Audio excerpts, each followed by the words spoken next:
Hey everybody, it's the Nitty Professor here. It's freakishly cold out there, and I just get cold thinking about it here in the house, so I'm dressed accordingly.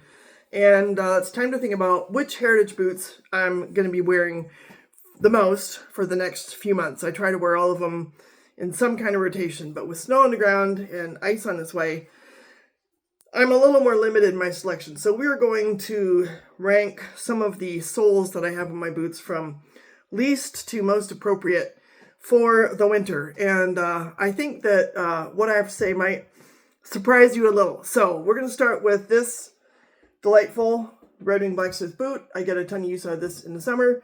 I finally cleaned them up and they look really good. This sole, however, I don't know what the Vibram mini lug is made of, but this stuff gets like polished. I mean, it's so smooth on here. I have no idea. It's almost like it hardens.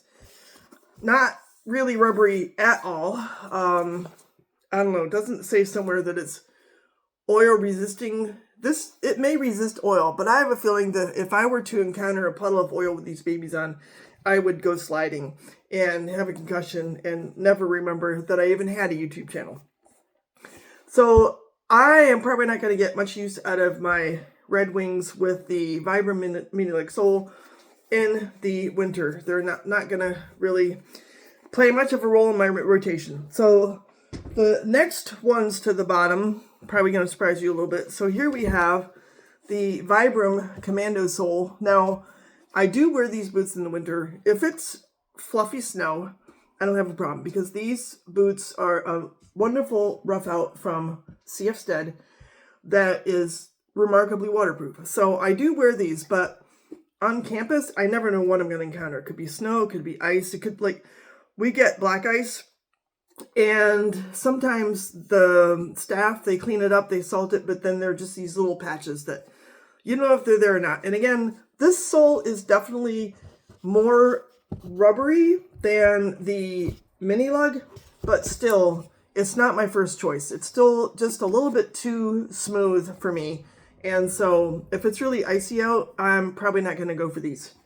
I have a little bit better luck with the next sole. So these are my whites. These are Day-Night. And this sole has just a tad more grip with the mini what do you call them? Mini nubs. They are going to help me when it's a little more icy, or, if the snow is hard. They are going to grip just a little bit more, or say, I'm walking indoors from having been in some slush and it's wet. I feel like these are going to give me just a little bit more of a grip. Micro studs, that's what they're called. Micro studs. I don't have dementia yet. So I do wear these sometimes in the winter. My suede, I probably need to, spray it some more. But as far as the Day-Night, I'm kind of pleased with how these work in the winter.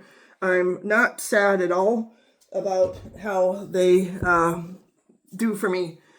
Here we have Commando sole. Now these are the Truman. These are my black roughouts, and Truman has their own specific sole. Again, this, I feel like it's a little bit more grippy. So the lugs are helpful when you have snow that's like packed, with ice in it. And I can kind of dig in with these soles. But also, if it's just like cement that's been swept and then iced over, then these are not like the worst sole for me to use. So I do wear not so much these boots because they're less waterproof for some odd reason, but my the evergreen Chihas, I'll wear them a fair amount in the winter. And I remember when I went to Trondheim last March, they were like my go-to boot. I did slip on the ice once with them, but I was holding onto a railing, so it was fine. Next on the list is really going to surprise you. And, well, it doesn't have to be this boot, but it's a leather sole. Good old-fashioned leather sole. I know you're going to be like, what? You're crazy. But look how that has gotten kind of roughed up. See, this actually has a bit of grip.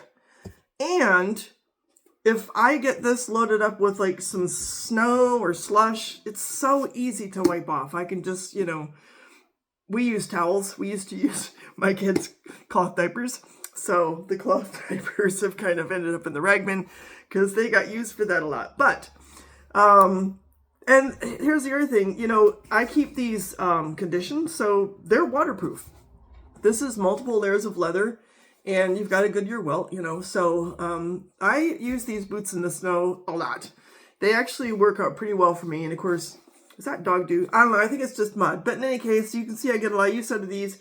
The heel's like less good than the leather, but you kind of need that when you're walking on cement. But we kind of have this, like if I need to sort of chomp down in some hard snow, what happens is the snow here, you could get it like, say there's 6 inches of snow, rises to 34 degrees or something the next day, and then it plummets down to 5 below a couple days later. So you've got this like thin layer of ice on top of the snow, and you got to crunch down through it. And these boots actually work pretty well for that.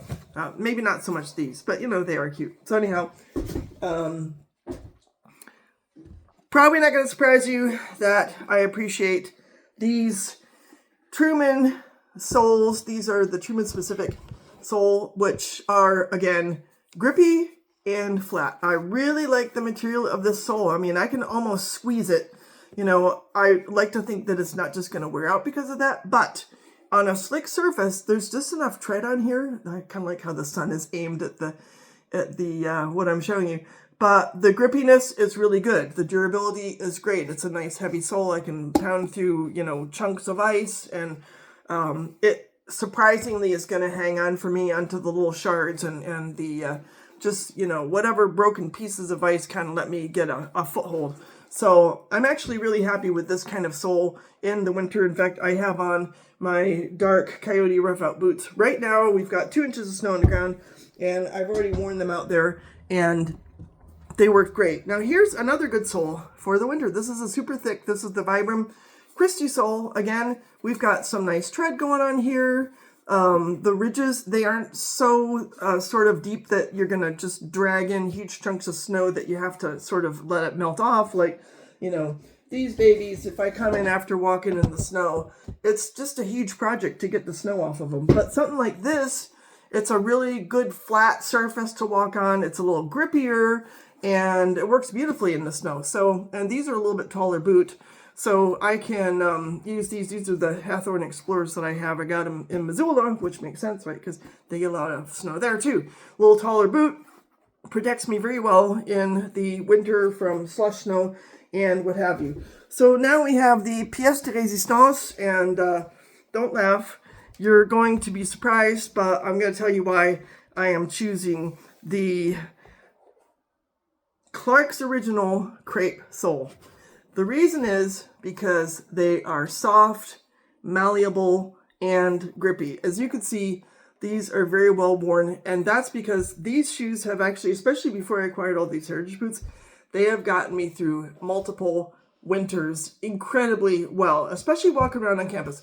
If I'm on ice, I can kind of just sort of slide with these, and they have just enough grip to where I feel sure-footed, and I can sort of feel what's beneath me because they're just so soft. Look at that. You can almost just sort of mold this by hand, and that is the advantage for me. It's almost like wearing slippers in the snow. Does that even make sense?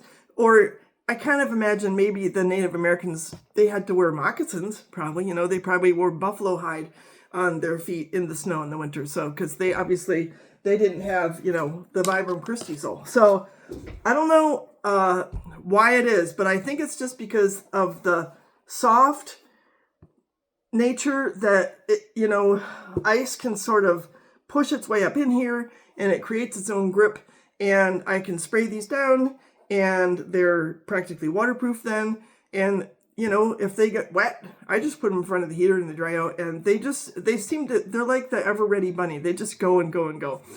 So I'd be really curious what your list would be. I think my dream boot for winter is the Rancourt Freeman boot, because those have the Vibram Christie sole that is winter specific. And so far I haven't been able to afford or to find an opportunity to buy that particular pair of boots, but I really would like to at some point. They are lined with merino wool, so they have built-in warmth in addition to, for example, the wool socks that I wear. Anyhow, I'd be curious if any of you have the Byron Freeman boots. If you do, let us know your experience. And there are obviously other boots besides heritage boots that you can wear in the winter. And I do have a pair of normal snow boots that I bought at Tractor Supply a few years back. So, and I have a pair of Columbias that I also wear a lot. They're just not as good on my ankles and hips as this kind of a boot is. So I only wear them when I absolutely have to. But fortunately, that's not very often. So give us the lowdown on your experience with winter appropriate soles, how you use boots in the winter, any advice you have, and whatever else you want to share on the topic of walking in heritage boots in the winter. I appreciate you tuning in. Hope you have a great day and hope you had a wonderful Thanksgiving. Take care. Bye.